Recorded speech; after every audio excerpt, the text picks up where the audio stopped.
اگر تو حلالی ہے نا، تیرے اندر جرت ہے تو پاکستان آنا، سامنے بیٹھ کے کسی عالم دین کے سامنے بات کر. تمہارے اندر کیوں جرت نہیں ہے؟ آفتاب جوادی صاحب پاکستان میں ہیں، تم جاؤ ان کے سامنے، 1 منٹ نہیں 10 سیکنڈ بھی نہیں بیٹھ سکو گے. اور ہمارے اس کو چیلنج ہے اسی موضوع پہ آ جاؤ. تمہیں فدق کے اوپر بڑا ناز ہے نا، جعلی سید صاحب کسی اصلی سید کے سامنے بیٹھو، تمہیں لگ پتہ جائے گا. اب یہ جو عطیہ راوی ہے اس کے بارے میں تہذیب الکمال کے اندر ہے وقانا یعد معاشیت اہل کوفہ، کہ اس بندے کو کوفی جو شیعہ کے ساتھ اس کا شمار کیا جاتا تھا. میں تو شمار ہوتا تھا. کوفی شیعہ جار مفسر ہوتی ہے. کس نے لکھا ہے یہ کوفی شیعہ ہونا جار مفسر ہے؟ یہ حیثیت ہے جوادی صاحب کے سامنے بیٹھنے کی. جوادی صاحب کو جواب دیتا ہے اور ہمارے استاد کو جواب دینے کی تمہاری حیثیت ہے جب تمہیں علم رجال کی آئین کا بھی نہیں پتا. جو عطیہ کو سکھا ہے وہ بھائی سکھا کا مطلب معصوم لیتے ہو اور اس کے بارے میں مفسر جہاں موجود ہے. اور اس روایت کے بارے میں کون سی مفسر جرا موجود ہے؟ جھوٹے آدمی، جھوٹے جعلی سید، کون سی مفسر جر ہے؟ اعوذ باللہ من الشیطان الرجیم، بسم اللہ الرحمن الرحیم. تمام ناظرین کی خدمت میں السلام علیکم ورحمۃ اللہ. ناظرین، ایک جعلی سید جس کا ہم تعاقب کر رہے ہیں اور وہ اس وقت بہت چیخ رہا ہے، چلا رہا ہے، ہمیں اس نے بڑی گالیاں بھی دی. ان لوگوں کا کام کیا ہے؟ فقط گالیاں دینا. میں آپ کی خدمت میں ان کی گالیاں رکھتا ہوں کہ جب ہم نے ایک چیلنج کیا تو اس موصوف نے ہمارے چیلنج کے جواب میں ہمیں گندی گالیاں نکالی. وہ میں آپ کے سامنے رکھتا ہوں تاکہ پتہ چلے کہ یہ جو بنو امیہ کے پالنے والے ہیں، بنو امیہ کے پالنے والے کیسے گالیاں نکالتے ہیں. یہ ذرا آپ دیکھیں گے تو آپ کو لطف آئے گا کہ ان کے پاس علمی جواب تو نہیں ہوتا کہ یہ علمی جواب دیں، آ کے پھر کیا کرتے ہیں؟ فقط گالیاں نکالتے ہیں. ٹھیک ہے، یہ میں آپ کے سامنے اس کی وائس پہلے چلاتا ہوں، پھر اس کا انشاءاللہ آج کے موضوع پہ جواب دیں گے. اس مجوسن کے بچے تک کی وائس پہنچا دیں. جی دیکھ رہے ہیں بھائی، بنو امیہ کے ماننے والوں سے آپ کیا توقع کریں گے؟ کیا توقع کریں گے؟ جو معاویہ زادے ہوں، جو معاویہ کے پیچھے چلنے والے ہوں، جو معاویہ کے پیروکار ہوں، وہ آپ کو گالیاں نکالیں گے کیونکہ ان کے آباء و اجداد نے اہل بیت کو گالیاں نکالی ہیں اور ان کے ممبروں پہ اہل بیت پہ لعن طعن کیا جاتا تھا. تو ان سے کیا توقع رکھیں گے؟ اب سنیں ذرا اس کی وائس. اس مجوسن کے بچے تک کی وائس پہنچا دیں کہ یہ پاکستان آئے اور کسی سنی عالم دین کے سامنے بیٹھ کے 1 منٹ بھی نکال گیا نا، 1 منٹ بھی، تو ہم مان جائیں گے. یہ صرف نیٹ پہ بیٹھ کے بھونک سکتے ہیں. اس تک یہ میری وائس بھیجیں اس تک. اگر تو حلالی ہے نا، تیرے اندر جرت ہے تو پاکستان آنا، سامنے بیٹھ کے کسی عالم دین کے سامنے بات کر. دیکھیں گالیاں نکال کے کہتے جی تو حلالی ہے، یہ بھونکتے ہیں، فلان ہے، ڈمکان ہے. بھائی تم کیوں بیٹھ کے پھر شیعوں کو جواب دے رہے ہوتے ہو، ویڈیو بنا رہے ہوتے ہو؟ پھر تم بھی تو جاؤ نا کسی شیعہ عالم کے سامنے بیٹھ کے جواب دو. تمہارے اندر کیوں جرت نہیں ہے؟ آفتاب جوادی صاحب پاکستان میں ہیں، تم جاؤ ان کے سامنے، 1 منٹ نہیں 10 سیکنڈ بھی نہیں بیٹھ سکو گے. ایک ہی دلیل پہ تمہارا ٹھس ہو جانا ہے. تم نے، تمہاری اتنی اوقات نہیں ہے اور آ کے پھر کہتے ہو جی ادھر آؤ ادھر آؤ. یعنی بھاگنے کے تم لوگوں کے پاس کوئی اور راستے نہیں تھے؟ جیسے حضرت عمر سے پوچھا نا، حنین سے جب بھاگ رہے تھے، کہا کہ جی وہ اللہ کی منشا یہی ہے، بہانے اللہ پہ ڈال دیتے تھے. اور یہ کہتے جی پاکستان آؤ. بھائی آن لائن تم بیٹھ کے ویڈیوز بناتے ہو، ویڈیوز میں ہم تمہاری اچھی خاصی کر چکے ہیں، تم آؤ آن لائن مناظرہ کرو.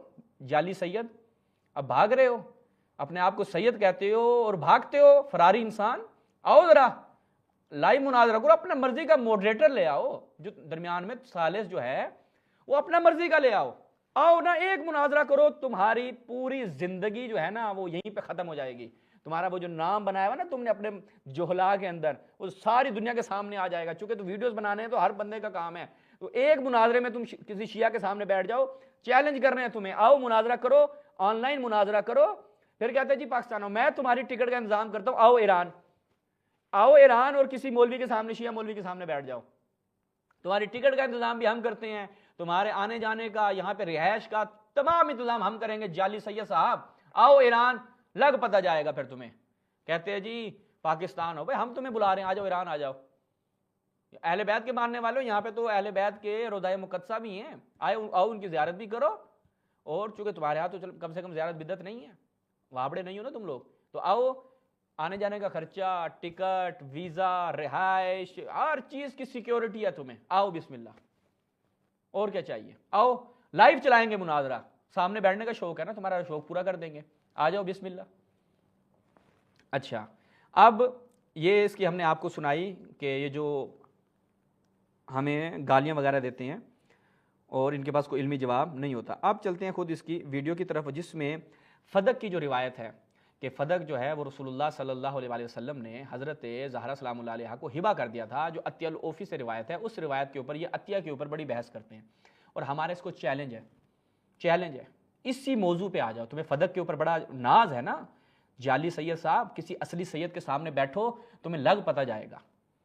ویڈیوز بنانا بڑا آسان ہے، سامنے بیٹھنا جگر گردے کا کام ہے. جگر گردہ اصل سادات میں ہوتا ہے، جعلی سادات میں نہیں ہوتا، وہ جو تمہارے اندر نہیں ہے. اب عطیہ لوفی پہ یہ بات کرنے لگا ہے، اور جو عطیہ لوفی پہ آج اس کی میں طبیعت بنانے والا ہوں، اس کے بعد ڈوب کے مر جانا چاہیے تمہیں. اپنے آپ کو کبھی سید نہیں کہنا، ٹھیک ہے؟ اگر کہو گے نا سید تو پھر تمہارے لیے وہی جملہ ہے کہ گندی اولاد نہ مزہ نہ سواد. آگے سنیں جی کیا کہتا ہے جی عطیہ کے اوپر. اب یہ علم رجال کس کی حیثیت آپ کے سامنے واضح کرتا ہوں. لیکن آپ کہتے ہیں جی جب تعدیل اور جرح آپس میں دونوں اکٹھی ہو جائیں تو تعدیل کو مقدم کیا جائے گا. تو تعدیل اس صورت میں مقدم ہوتی ہے جب جرح جو ہے وہ مبہم ہو. تو جب بالکل صاف کلیئر کھلی جرح ہو، مفصل جرح ہو، تو اس وقت جو جرح ہے اس کو ہم مقدم رکھتے ہیں. یہ ایک اصول ہے. اب یہ جو عطیہ راوی ہے اس کے بارے میں تہذیب الکمال کے اندر ہے وقانا یعد معاشیت اہل کوفہ، کہ اس بندے کو کوفی جو شیعہ ان کے ساتھ اس کا شمار کیا جاتا تھا. اور اسی طرح باقی کتابوں کے اندر تقریب و تہذیب ہے، اس کے اندر لکھا ہوا ہے کہ کان شیعی مدلسا، یہ شیعہ ہے وہ تدلیس کرتا ہے. اور یہ دیکھیے میرے ہاتھ میں مثال الاعتدال. اب یہ کہتا ہے شروع میں کہ بھائی جر اور تعدیل کے اندر اگر تعارض اور ٹکراؤ ہو جائے تو تعدیل اس وقت مقدم ہوتی ہے جب غیر مفسر ہو، جر جو ہے وہ مبہم ہو. پھر تم جو پیش کر رہے ہو، اتنی عقل نہیں ہے اس بندے کے اندر، اتنا اس بیچارے نے علم رجال نہیں پڑھ رکھا. کہتا ہے جی یہ کوفی شیعوں میں سے شمار ہوتا تھا، کوفی شیعہ جار مفسر ہوتی ہے. کس نے لکھا ہے یہ کوفی شیعہ ہونا جار مفسر ہے؟ جہلا کے آئی جی، تمہیں اتنی عقل نہیں ہے. یہ اس کی ابھی حیثیت ہے جوادی صاحب کے سامنے بیٹھنے کی، جوادی صاحب کو جواب دیتا ہے، اور ہمارے استاد کو جواب دینے کی تمہاری حیثیت ہے جب تمہیں علم رجال کی عین کا بھی نہیں پتا. پھر اگلے کہہ رہا ہے جی وہ ابن حجر نے بھی لکھا ہے کہ یہ شیعہ تھا مدلسہ. شیعہ ہونا مدلس ہونا دونوں جارح مفسر نہیں ہیں، دونوں جارح مفسر نہیں ہیں. تمہارے تو سارے محدثین مدلس تھے، تمہارا تو قتادہ بھی مدلس ہے، حسن بصری امام بھی تمہارا، امام حسن بصری تمہارا مدلس ہے. اور تم تو اپنے جو ہے وہ امام ابو حنیفہ کو نہیں بچا سکتے جو سب سے بدترین بچہ اس دنیا میں پیدا ہونے والا تھا. تمہارے تمام ائمہ کی اس کے اوپر جروحات ہیں، وہ ایسا اپنے امام کو تمہارے اندر بچانے کی صلاحیت نہیں ہے. پھر کہتا ہے جی جارح مفسر ہو. جارح مفسر پیش تو کرو نا. آگے آئیں جی صفحہ نمبر 122 پر یہ لکھا ہوا ہے کہ یہ ضعیف ہے. امام احمد کہتے ہیں ضعیف الحدیث ہے. امام احمد کہتے ہیں اب ضعیف الحدیث ہونا، اور اس بیچارے مسکین کو یہ بھی نہیں پتا اس جعلی سید کو کہ ضعیف بھی جارح مبہم ہے. یہ بھی ہم آپ کو دکھا دیتے ہیں ایک دفعہ کہ ضعیف بھی جارح مبہم، یعنی شیعہ ہونا تو ابل جر نہیں ہے، ٹھیک ہے، کیونکہ بخاری مسلم اور یہ ساری کتابیں ان کی شیعوں سے بھری پڑی ہیں. حتی ذہبی کہتا ہے کہ اگر شیعوں کی روایتوں کو نکالو تمہارے پاس سنت نہیں بچتی، اور یہ شیعہ جارح مبہم کہہ رہا ہے، مفسر کہہ رہا ہے. یہ اس کی حالت ہے. یہ ذرا میں آپ کے سامنے رکھوں کہ ضعیف بھی جو ہے وہ جارح مبہم نہیں ہے، جارح مبہم ہے.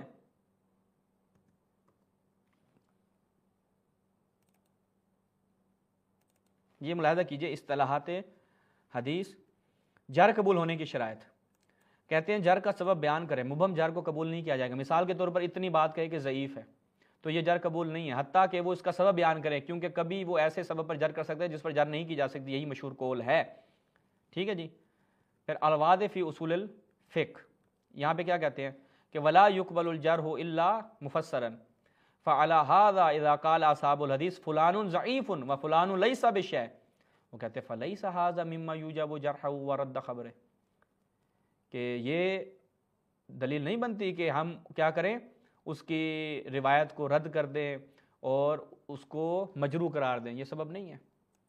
اور یہ کہتا ہے جی، اور ایک اور کتاب سے دکھائیں، یہ سوالات ابی عبیدہ الآجوری ابو داؤد سجستانی فی الجر و تعدیل الجزء الثالث. وہ کہتے ہیں کہ وہ افراد کے جو متعنت فی الجر ہیں، ٹھیک ہے، وہ کہتے ہیں لا یکفی فیہ قول ابن معین مثلا ضعیف، یہ اصلا کفایت نہیں کرتا کیونکہ یہ جار مبہم ہے. اور یہ کہہ رہا ہے یہ شیعہ ہے اور یہ فلان ہے. کہ کلبی کے پاس آیا کرتا تھا محمد بن سعید کلبی جو کٹر لفظی ہے، تو اس سے تفصیل لیتا ہے اور کنیت ابو سعید بتاتا ہے وہم پیدا کرنے کے لیے. شیعہ بھی تھا اور تدلیس بھی کرتا تھا اور دھوکہ بھی دیتا تھا. ابو سعید خود رضی اللہ تعالیٰ عنہ کے نام کا کہ ابو سعید کہتے ہیں، مراد اس کے اپنا استاد محمد بن سعید کلبی ہوا کرتا تھا. اسی طرح اسی کتاب کے صفحہ نمبر 180 پر اس روایت جو ہبہ کی روایت ہے اس کے بارے میں امام صاحب نے بالکل واضح لکھا ہے. کہتے ہیں کہ یہ جھوٹی روایت ہے. اگر یہ بات درست ہوتی تو سیدہ فاطمہ آ کر ایسی چیز کا مطالبہ نہ کرتی جو پہلے ہی ان کی ملکیت اور ان کے قبضہ میں تھی. تو دیکھا آپ نے امام صاحب بھی بالکل جھوٹی روایت کہہ رہے ہیں.